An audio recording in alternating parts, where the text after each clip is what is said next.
Welcome to Keith's Broken Boats and other stuff. Right, now I've got my shield on, all bolted up in place. There's a few bits I've got to put in, which I can get to with the engine out, before I can put the engine in, obviously. And one of the first bits is my trim hoses. The trim hoses go through this hole here underneath, and here they are. Now, if you're replacing trim hoses, make sure you check the part numbers, because they are different. The elbow on that hose is longer than that hose to be able to go over the top. This goes up like that into that hole. Oh, by the way, there is a gasket. I did have it, but I think I've dropped it. I'll find it. Got a rubber gasket there. I've had to make that because I've lost the old one. So I'm gonna have to shove it up on a wheel, put some goo in there, but I'm gonna put it in once I've got it all a bit closer. Now that has to go on that way. So the grey pipe has to be on top of the black pipe. And I've got to try and shove these in.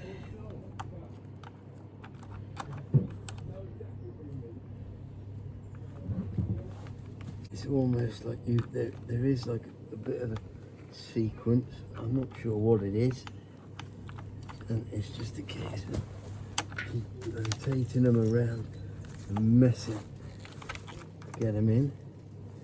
I'm going to try putting this grey one in first. I can see that going up there, and then I'm going to put that black one in second, and I can see that. Hallelujah. Right, and then shove off in to place.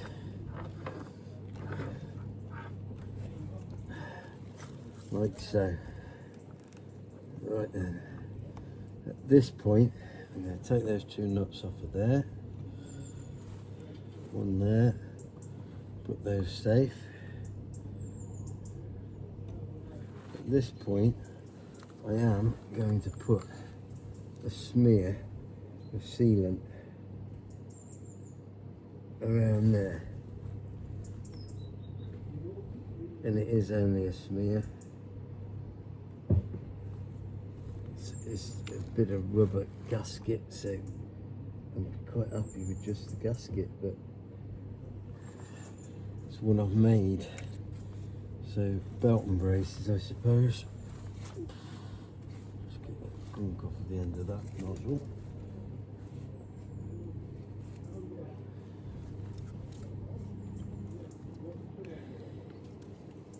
Put that around here.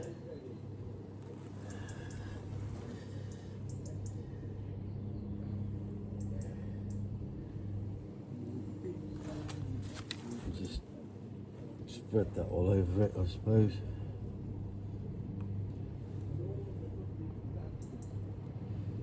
Poke that on there, and hopefully that will sit on there.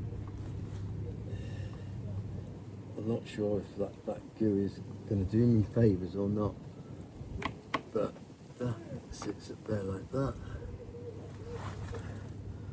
And now I need that to go on there, like that.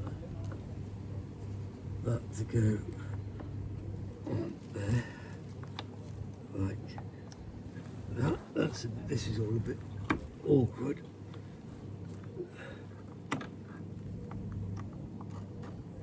Like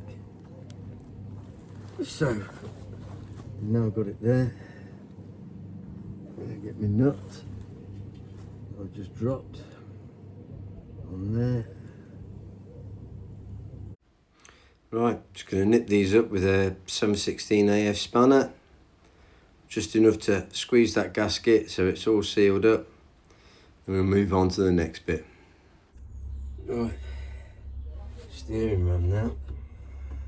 This is copper slip, anti-seize compound.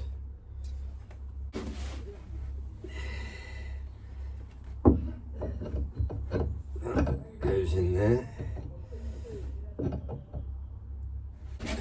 Okay, the steering ram's held in place by two stainless steel pegs with locking tabs on them, and it's sort of like a threaded bolt with a machined portion on the very end of it, which goes down into a bushing which is in the top side and the bottom side of the steering ram. There's two of these pegs, obviously one on the top of the steering ram that I'm putting in now, and then there's one on the bottom. And now I'm just spinning in the bottom pin. See that bit of cable there? That is not to hold it together in case it all falls apart. That is to link that piece of metal to this piece of metal to help prevent galvic corrosion. And there you go. Talk a little bit more about that when I hook it up together. Right, now I've got both those pins turned in. I'm going to fit the cable. I'm going to thread the cable through the hole that it has to come through in that bit of panelling, and then it sits in the back of the steering ram and goes right the way through to the yoke. So as I push the steering cable through, you can see it come through the shuttle valve in the steering ram and come up into the yoke on the end. And then Then I should nip up the retaining nut on the steering cable, which fixes the cable outer to the shuttle valve.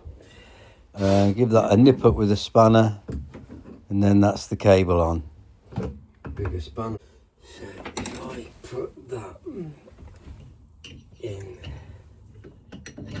there,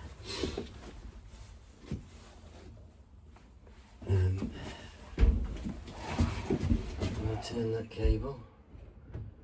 Yeah, turn that cable to there. And just drop that screwdriver in there. I should have.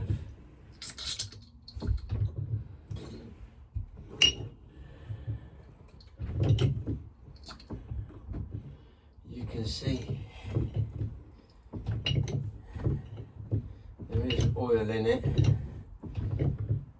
obviously, because that's what's coming out that bung.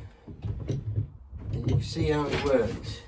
So when you apply steering pressure, it pushes that spool that way when it needs it, and that's what gives it its power. That spool moving is opening and closing an oil valve in that ram, and the other way,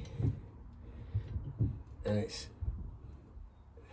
obviously got some oil in it, which I've just spilt over mine. Nice clean paintwork, lovely jubbly, but I'm happy.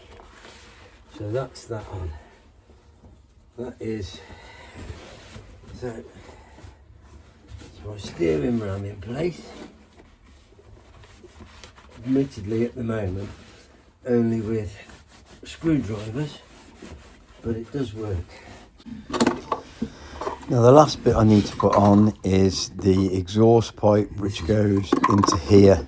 It's got this specially shaped little O-ring. I've got a new seal that goes into here. I'm going to hold the O-ring in place with a bit of silicone sealer.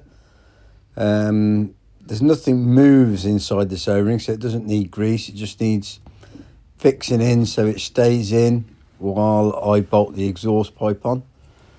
This is also the same route that the raw water, after it's gone through all the heat exchangers, comes down the exhaust pipe, and it comes out down here as well. If you notice, this hole has got like two ears on the bottom of it.